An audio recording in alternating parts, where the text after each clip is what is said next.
for Sarah, your thoughts on the music. The last moment in this episode, I think, Shefali, you pitched me something like similar to Airborne Toxic Event. I found this band of Dark Play, and they have this one, At Arm's Length, which I think thematically really describes that moment. We finally get some of that honesty coming from her side, and a lot of it is this idea that like anyone can leave at any time. Yeah, it reminds me of in therapy, like all or nothing thoughts that are so just all consuming. The parts that you see from Derek, he's constantly trying to be around Jen. Let's do this together. Let's do that together. So it's like, he's not showing any sign of leaving. Derek finally got to bring up his lingering issues, and Jen has never seen that side of him, so he doesn't want to blow up on her. This is my favorite episode to film and to shoot, because you just got to see a deeper meaning of what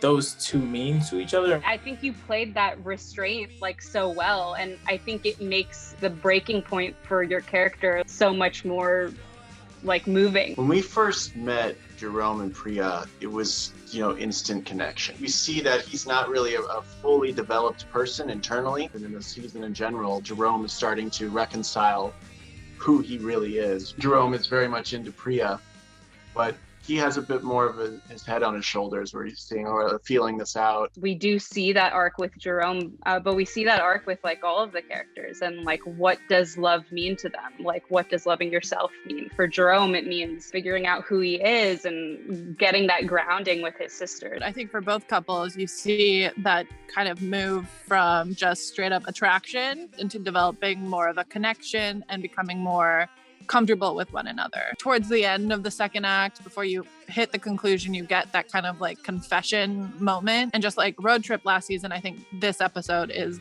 that moment for the characters. That's so crazy. I did not even think about that when I was writing it, but that is true. It happened in both seasons. And we got 2 more episodes left of the season, so it's right at that perfect mark. Yeah. Yeah. Will there be more confessions to come?